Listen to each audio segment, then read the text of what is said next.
When we talk about avoidant individuals in the context of love, one of the first things we have to understand is that distance is not always a sign of indifference. It's easy to misinterpret emotional space as rejection, but for the avoidant, it's actually a form of self-preservation. Many people carry this idea that love means constant closeness, constant communication, shared vulnerability, emotional transparency. But for someone with an avoidant attachment style, that very closeness feels dangerous. It threatens their internal equilibrium. They associate intimacy with loss of control. And so, the moment they start to care deeply, they instinctively pull back. Not because they don't love, but because they do. This is the paradox of the avoidant in love. The more they feel, the more they retreat. It's not a lack of emotion.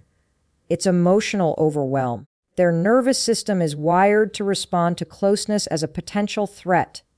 Often, this wiring comes from early experiences where dependency was met with disappointment or intrusion.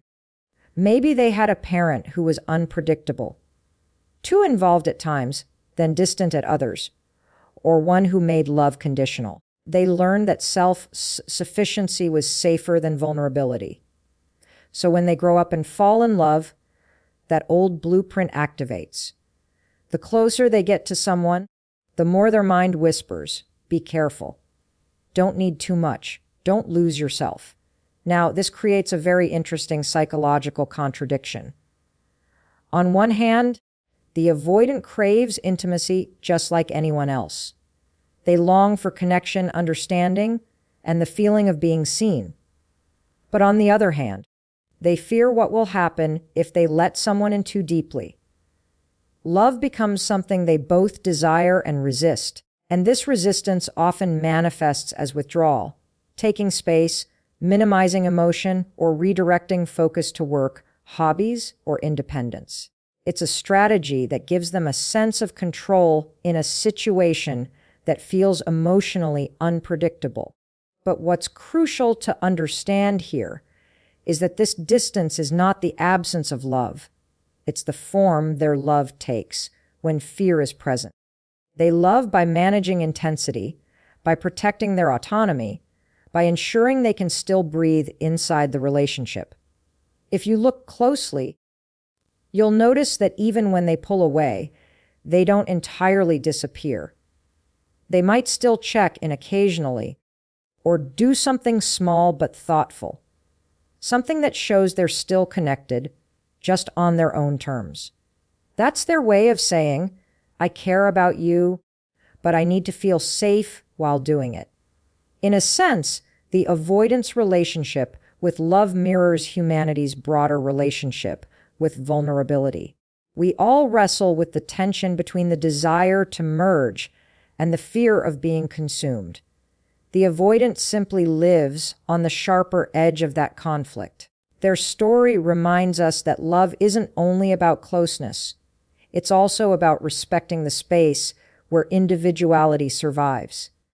When someone like that chooses to stay, even inconsistently, it's an act of tremendous courage. They are fighting their instincts to protect their freedom while still trying to connect.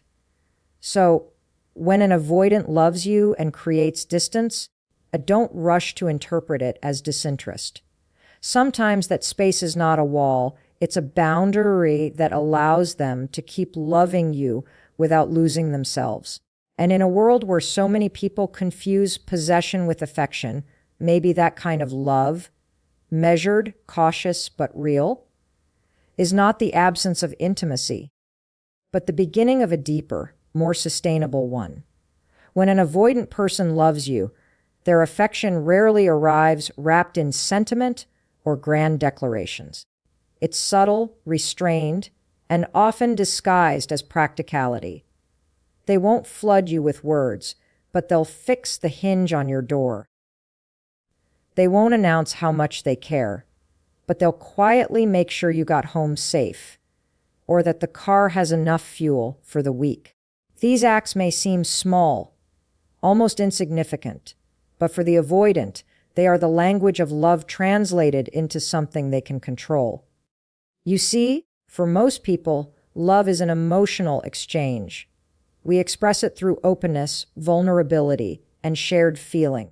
But the avoidance internal world doesn't operate that way. Emotion for them carries risk. It destabilizes the carefully built structure of independence they rely on to feel safe. So they do what feels safer. They act love rather than declare it. Their gestures are quiet, often unnoticed, because they don't draw attention to themselves. They build security through service, not speech. This behavioral pattern stems from a deeply ingrained principle: control equals safety. Many avoidant individuals grew up in environments where expressing emotion didn't yield safety. It created exposure. They learned that to be loved, they had to be competent, reliable, or useful, not vulnerable. So when they love as adults, they revert to what they know best. They take care of the practical details. They offer solutions. They provide stability. It's their way of saying, I may not know how to hold your heart, but I'll make sure your world doesn't fall apart. And there's something profoundly human about that. Beneath the avoidance is a longing to matter, to contribute, to protect. They love by ensuring that you're okay, even if they can't quite say why they're doing it. You'll often see this in the way they anticipate needs before they're voiced. They'll do something kind, but when you thank them, they'll brush it off as nothing. Because for them, love isn't about acknowledgement, it's about function. It's how they keep the relationship from feeling chaotic or unpredictable. Yet here's where the paradox deepens. The very same actions that are meant as care can sometimes feel impersonal to their partner. Emotional people crave connection through words and presence. They want to talk, to share, to feel seen. The avoidant, meanwhile, believes love is best expressed by doing something that prevents neediness, by ensuring things are stable so that no one has to feel exposed.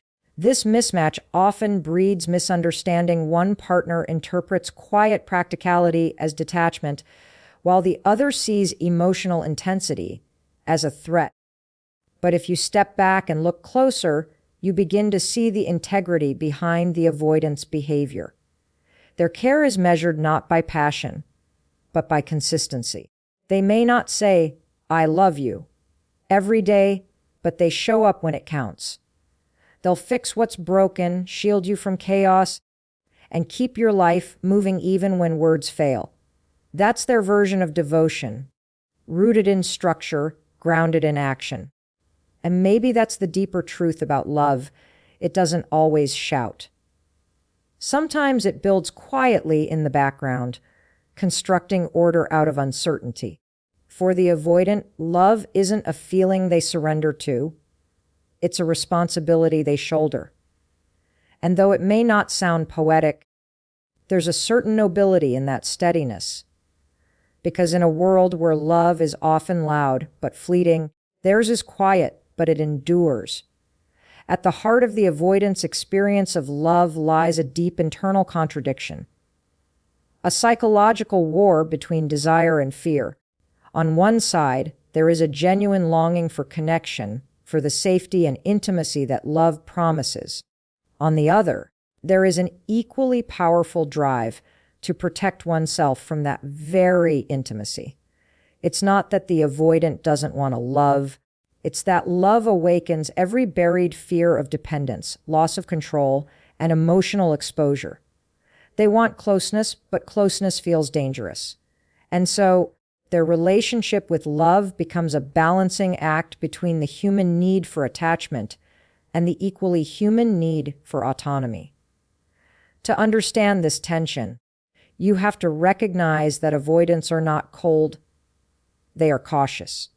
Love for them is not just a feeling, it's a test of psychological endurance. It activates their deepest insecurities. When an avoidant begins to care deeply, the relationship stops being light and easy. It becomes loaded with meaning, And meaning is precisely what they fear. Meaning implies risk, the risk of being hurt, the risk of being seen, the risk of needing someone.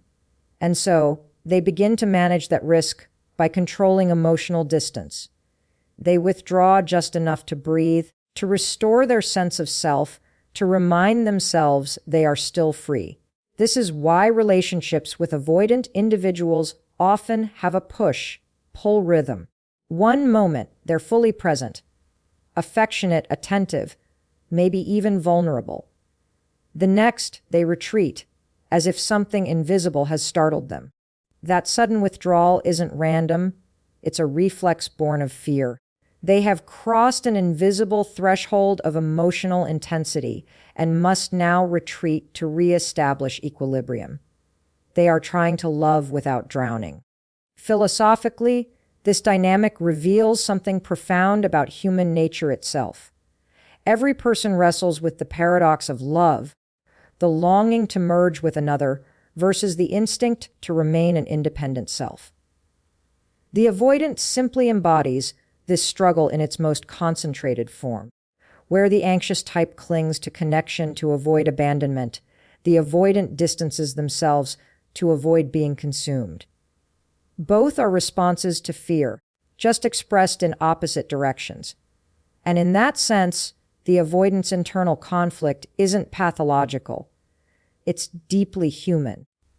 It's the same paradox that artists write about, that philosophers have debated for centuries. How do you love without losing yourself? This question is not easily answered.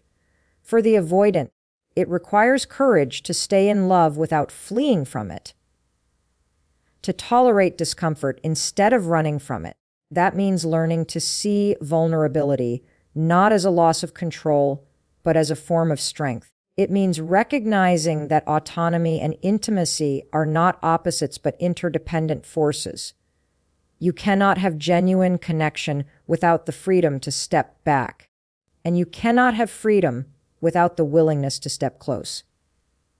When you understand this, you begin to see the avoidance struggle not as avoidance of love, but as an attempt to love responsibly, cautiously, even honorably, in a way that doesn't destroy their sense of self. And perhaps that's the real lesson here. Love isn't just about the courage to reach out. It's also about the courage to stay when every instinct tells you to run. When an avoidant person loves, their expression of commitment doesn't follow the usual romantic script. You won't often hear grand confessions, nor will you see constant displays of affection. What you'll see instead is something quieter, less visible, but often more durable. They show their love through reliability, through presence, through the slow, steady act of staying. Their words might falter, but their actions form a pattern of subtle devotion. They return your calls even when they're emotionally spent. They keep showing up, even if it's awkward or restrained. They don't promise the world, but they build something stable, brick by brick, in the background. To understand this, we have to look at what commitment means to the avoidant. For many of them, love has always carried a kind of danger, an invisible price. Emotional closeness threatens the autonomy that gives them stability. So when they decide to stay, when they choose to keep a connection alive despite their instinct to retreat, that's not a casual act.